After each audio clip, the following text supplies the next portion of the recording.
Bu Ari, seorang janda berusia 49 tahun, merasa hidupnya telah berakhir setelah kepergian suaminya. Namun, segalanya berubah ketika ia mulai merasakan kehadiran yang berbeda dalam hidupnya. Ketika dia mendapatkannya kembali dari keponakannya yang bernama Aji. Awalnya, Bu Ari dan Aji hanya memiliki hubungan yang biasa saja antara tante dan keponakan. Namun, seiring berjalannya waktu, kebersamaan mereka semakin sering terjadi. Bu Ari mulai melihat Aji bukan hanya sebagai keponakan, tetapi juga sebagai teman yang bisa diajak berbagi cerita dan dukungan. Perasaan Bu Ari yang tadinya hanya menganggap Aji sebagai anak sendiri, mulai berubah menjadi sesuatu yang lebih dalam. Bu Ari mulai merasa tertarik pada sosok Aji ini, tetapi juga merasa bersalah, karena merasa hal itu tidak pantas. Sementara itu, Aji juga merasa terikat pada Bu Ari. Dia terpesona oleh kekuatan dan kebijaksanaan Bu Ari, yang membuatnya semakin terpikat pada wanita yang telah menjadi bagian dari keluarganya. Ketika perasaan mereka semakin sulit untuk ditahan, Bu Ari dan Aji harus menghadapi konflik internal mereka masing-masing. Mereka sadar bahwa hubungan mereka melanggar norma sosial dan akan menimbulkan banyak kontroversi di sekitar mereka. Namun, cinta tidak mengenal batas-batas atau logika. Akhirnya, Bu Ari dan Aji memutuskan untuk mengikuti kata hati mereka. Meskipun menghadapi banyak tantangan dan penolakan dari orang-orang di sekitar mereka, mereka memilih untuk sama-sama mengarungi bahtera cinta mereka, menghadapi segala rintangan dengan keberanian dan kepercayaan. Nikmat yang tak akan datang kedua kalinya adalah kisah tentang bagaimana cinta bisa muncul di tempat dan waktu yang tak terduga, dan bagaimana keberanian untuk mengikuti hati bisa membawa kebahagiaan yang sejati, meskipun harus melawan segala rintangan yang ada. Dan inilah kisah selengkapnya. Hidup tanpa suami sebagai seorang wanita yang masih mempunyai keinginan yang tinggi tentu tidaklah mudah, seperti yang aku alami ini. Sebut saja aku Bu Ari, 49 tahun, dan di dalam kesempatan ini, aku ingin berbagi cerita yang sangat indah, tetapi juga tidak seharusnya terjadi. Karena pengalaman yang aku alami ini dengan keponakanku sendiri, sebut saja namanya Aji, 22 tahun. Sehingga sejak aku dengan keponakanku itu seringkali melakukannya, kehampaan hidupku pun lenyap sudah. Aku seorang wanita yang cukup mapan. Selama 5 tahun aku hidup tanpa suami yang telah meninggalkanku untuk selamanya karena dipanggil Yang Kuasa. Suamiku meninggalkan harta yang lumayan melimpah, sehingga untuk urusan keuangan, aku sama sekali tidak ada masalah.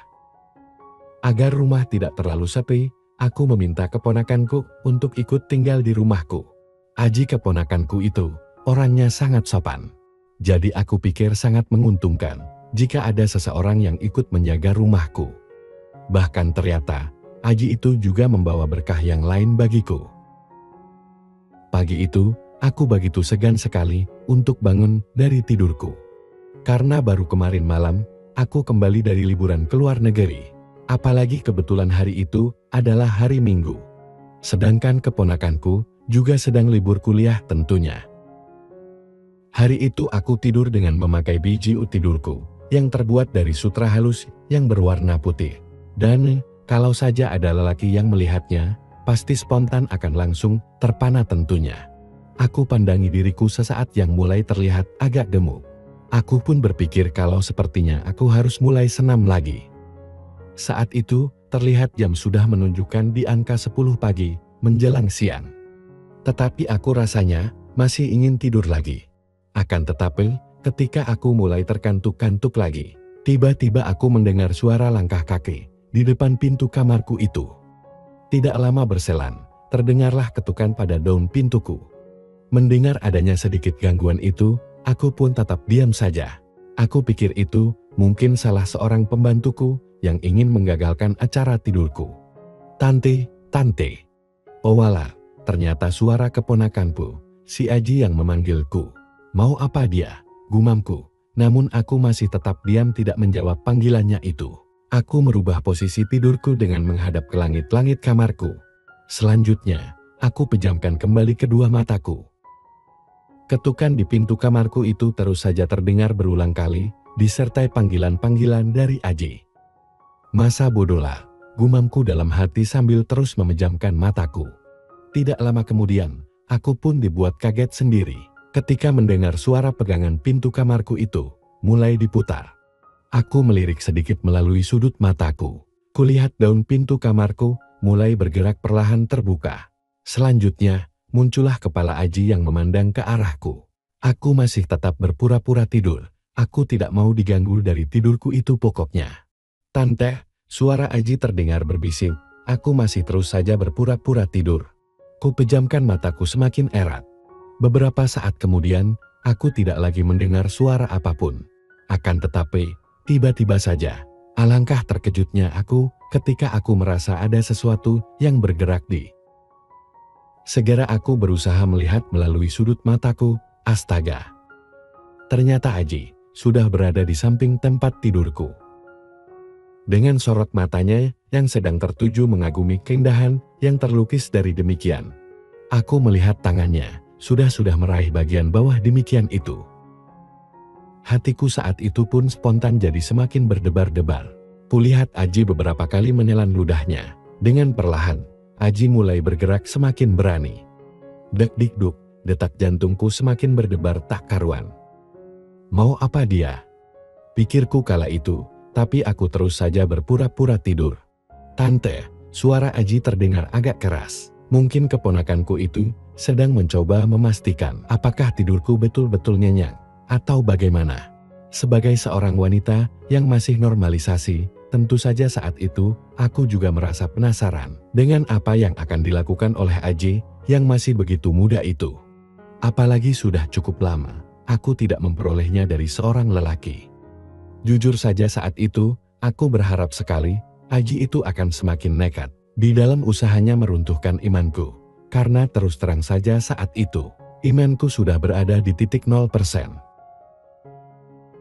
Demi mewujudkan keinginanku yang semakin meningkat itu, aku memutuskan untuk terus berpura-pura tidur. Beberapa saat kemudian, aku sadari kalau kenekatan Aji itu ternyata seperti apa yang aku harapkan. Selanjutnya Aji sudah mulai berusaha untuk membuat suasana di pagi hari menjelang siang itu semakin romantis. Jantungku spontan saja semakin bergemuruh di saat itu. Tapi lagi-lagi, aku masih saja terus saja mencoba sedamai mungkin dalam tidurku. Saat itu aku berharap, semoga saja Aji tidak curiga dengan kepura-puraanku saat itu. Pada saat aku merasakan ada yang begitu dekat, segera aku buka sedikit mataku. Buset, ternyata Aji sudah dekat sekali dengan impiannya. Dengan segera, aku atur NVSKO selembut mungkin. Aji yang merasa kalau semua usahanya saat itu dirasa aman, semakin berlanjut dengan usahanya itu. Perlahan namun konsisten, Aji terus berusaha untuk mendapatkan apa yang diinginkannya saat itu. Sehingga aku yang sudah cukup lama tidak mendapatkan perlakuan yang seperti itu dari PRL, tentu saja merasa sangat tersanjung dan mudah sekali. Mimpiku itu meningkat semakin tinggi. Hari itu, aku merasa benar-benar sangat merindukan kasih sayang dari seorang PRL. Aku pun memutuskan untuk terus diam, sampai saatnya tiba. Aji sepertinya sudah tidak lagi memikirkan resiko apa yang akan dia dapatkan saat itu. Aku sudah dia perlakukan, layaknya istrinya saja. Sebenarnya aku sudah ingin mengeluarkan suara-suara indahku, akibat dari apa yang dikerjakan oleh Aji itu. Tapi aku takut, kalau nantinya malah membuatnya ketakutan dan menghentikannya. Dengan berat hati akhirnya aku pun menerima semua yang menyenangkan itu dari Aji dalam diam. Ternyata dengan diamnya aku itu, membuat Aji semakin berusaha membuat dirinya dan diriku berbahagia. Sungguh tidak aku bayangkan sebelumnya, kalau ternyata keponakanku sepintar itu. Dan yang tidak pernah terpikirkan olehku adalah, ternyata keponakanku selama ini memendam keinginan yang begitu besar terhadap aku. Semakin lama, aku pun semakin tidak kuasa untuk terus bersandiwara. Aku harus mengakhiri sandiwaraku itu. Aku sudah sangat terbawa dalam suasana romantis yang diciptakannya. Segera saja aku buka kedua mataku, seraya berusaha untuk duduk dan berkata, "Aji, ngapain kamu? Akan tetapi, sungguh tidak aku sangka, kedua tangan Aji spontan menekan pundakku, sehingga aku pun kembali terbaring. Dan dengan tidak membuang-buang waktu lagi, Aji langsung melanjutkannya. Aku masih saja berpura-pura menolak, akan tetapi Aji juga tidak mudah menyerah. Maafkan saya Tante, ucap Aji seraya memandangku dengan pandangan penuh pengharapan. Kamu kan masih muda Aji, sedangkan Tante ini kan sudah tua, sahutku seraya tersenyum. Tapi saya sudah lama suka dengan Tante, saya janji akan membuat Tante bahagia, jawab Aji dengan serius. Kamu ini Aji, ada-ada saja, ya sudahlah terserah kamu sajalah, sahutku masih pura-pura jual mahal, seraya menghela nafasku dengan panjang. Padahal sebenarnya aku sudah sangat mengharapkan agar Aji itu segera menyirami kekeringan yang selama ini aku rasakan dan aku tanggung sendiri. Mendapatkan jawabanku yang seperti itu, Aji pun seperti mendapatkan lampu hijau. Alangkah terkejutnya aku ketika kami berdua sudah bersiap akan ke sesi yang lebih jauh.